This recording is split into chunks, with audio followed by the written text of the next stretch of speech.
Hello again. Welcome to the Harley Carnes podcast, Harley on the Headlines. Thank you for checking in. Trying to have something good for you today. Have you told anyone about the show lately? I hope you have. I hope you do, because that is how it grows, and I do want to thank you for being part of the process. You know, I'm thinking about starting a pool. When do you think there will be peace in Ukraine? A declared peace between Ukraine and Russia. First question, how far out should the pool go? Is this a 1-month pool, or should we stretch out the bets for a year or so? Too tough to call right now, so I guess we'll have to wait it out, at least for a little while. Preparations are being made, though. Leaders of the European Union have made a deal with Ukraine for how it can become a member of the EU. This is good for Europe, not so good for the U.S., because the EU was created in order to amplify Europe's competitive economic strength on the world stage. In other words, to make all those little countries combined more equal to China, the U.S., the U.K., which was a member for a while, and the rest of the world's behemoths. The plan has 10 points, some of which require Ukraine to clean up its act if it wants in. As the woman in charge of enlarging the European Union put it, we see the membership of Ukraine as the political arm of the European security guarantee for Ukraine. That's something Ukraine wants if there's to be a peace. Now, that could be good because there's no way Russia would go along with Ukraine being allowed into NATO. That's military. This might be a half measure the Russians could swallow. The EU also want to see Ukraine's membership in the EU made one requirement of the peace deal itself, and that'll make peace a more complicated process. I'm not sure it's smart because it'll give Russia a say in that. Hungary doesn't like it, which may be a clue to how Russia feels about it. So the EU has decided the up or down vote can be taken without Hungary's input. Like I said, I think we'll put off trying to set up any kind of fun betting pool on when peace might settle over Ukraine. What needs to happen in the drug war, which seems to be expanding, is that Mexico needs to become an actual ally in it, a declared part of an alliance of nations naturally led by the U.S. who set out to destroy the drug cartels. It would have to be done economically and militarily. Guatemala would likely be a part of that alliance. Guatemala has put its own military on alert after the Sinaloa cartel built up its forces along the Mexican border with Guatemala, fought with Guatemalan troops, and attacked several communities of civilians. I mean, WTF, people. This has gone far enough.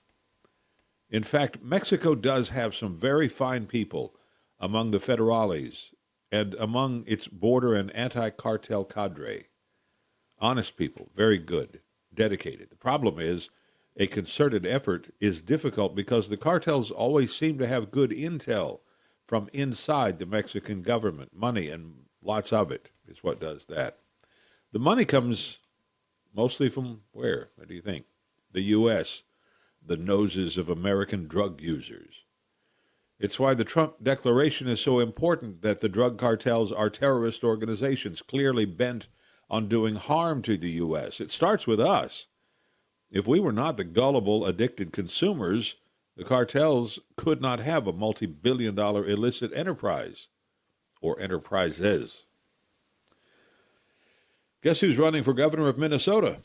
Mike Lindell, creator of the My Pillow Enterprises. He's a MAGA guy, has been pilloried in the courts because of his hardline support for Trump and his belief that the 2020 election was stolen by crooked Democrats. Win or lose, he'll be fun to watch. He's a newbie to politics, so he may not have a great chance of winning, in part because there are so many Republicans already chafing at the bit for the chance to get rid of Tim Walz, the current governor. But it's for sure that Mike Lindell will make it fun to watch. President Trump issued a pardon for Tina Peters, age 70, in Colorado. She is in prison for helping breach the security of voting machines by letting someone copy the hard drive data during a software update. These are election voting machines. They were trying to prove that the data could have been, and they say was, manipulated to help steal the 2020 election. Trump said she's no election denier. She's a pro-democracy activist. Now here's the problem.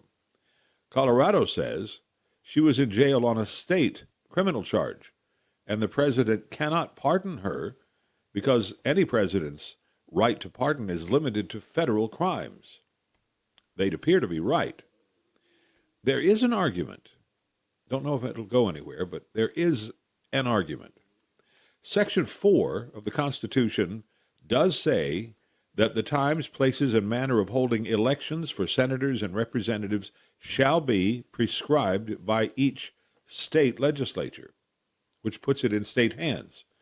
But it goes on to say Congress may at any time by law make or alter those state regulations, like it or not, except for the locations of voting. Now, this would seem to give the federal government some power over how elections are conducted in the states, even though you have often heard otherwise. But that federal power over state elections appears to belong only to Congress.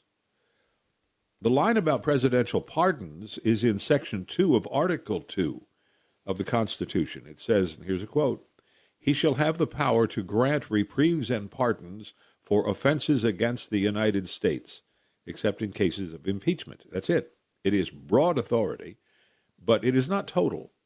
From the sound of it, a state can go a little crazy and throw people in jail for all kinds of stupid reasons, subject to their own appeals, of course, but the president's, any president, can't step into the state's prison business. So the only question is whether election business is federal business, even if states do have the right to conduct those elections as they choose. Wow, good thing there are lawyers around. I got to do that. Hoo-wee. Heck of a moment, 15,000 feet up in the skies over Australia, Tully Airport in Queensland. A group of 16 skydivers were ready to jump for one of those great formation in the sky jumps. First guy out the door has to pull quickly, otherwise he'll fall so fast he may be so low. By the time number 16 goes out the door, getting the group formed will be a whole lot harder. The whole free fall part of the process only lasts for a minute or so you got to work quick. So out goes the first jumper. The ripcord on his reserve chute snagged on the inner corner of the wing's flap, which snatched him sideways into the plane as the reserve chute came out of the package and into the plane, and he bounced toward the tail. The parachute snagged on the horizontal part of the tail of the plane. That's called the horizontal stabilizer, which is how the plane is able to fly straight and level. It's also where the elevator is, which is the way the plane pitches the nose up or down.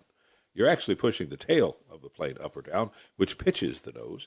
And since the nose points direction, that's the way we think of it. Now, all of a sudden, the pilot has limited control up or down, and he knows if that parachute were to fully jam the elevator, boy, that'd be a real problem.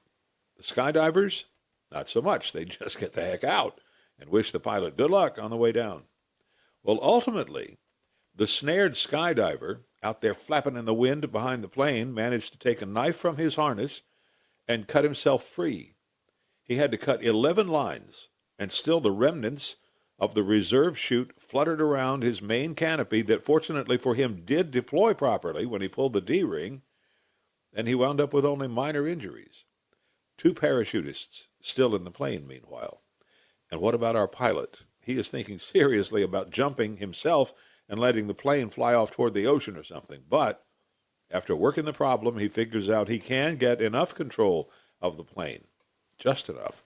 And with the help of air traffic control clearing a path for him, he landed safely at Tully Airport. Not a jump any of them are going to forget anytime soon. In Michigan, Saginaw, police have a pet in their custody, cute little piglet. It's friendly, was found wandering around town, weighs about 20 pounds, would look great on someone's holiday feast table, apple in its mouth and all, but fortunately for the pig, the cops are trying to find the owner. They said they think it's a pet because it smelled like vanilla. Someone sprayed it with vanilla, kind of like cologne for a pig. Or maybe you want it to smell good before you put it in the oven. I don't know. Speaking of pets, there's a guy in Sweden who has an octopus in a tank. It's grown, pretty big. It's like this, And he keeps it, names it takoyaki. And he says it can play piano. Well, it has enough fingers for it. It doesn't really play piano, has no sense of rhythm, pace, or melody, none. But he's done the Pavlovian dog thing of teaching takoyaki that if he, I guess it's a he, pulls on this lever or that, which are connected to this key or that, he'll get something. Usually an unfortunate crab to devour, the way octopi do. Play a note or two. Teeny tiny crab comes down a homemade elevator into the tank, an event that stops the music for a moment. Matthias Krantz has it on YouTube. Plays his guitar to accompany the octopus on the piano. You would not call it music. As Krantz said, it's the coolest thing he's ever done, and the worst. That'll be enough for today's Harley on the Headlines, the mini podcast, so to speak. Thank you for being there, and please help pass the word. Send this episode or any other to someone you think might like it. Like, follow, subscribe, you know what to do. And I do appreciate it. I'm Harley Carnes, and we will do this again soon.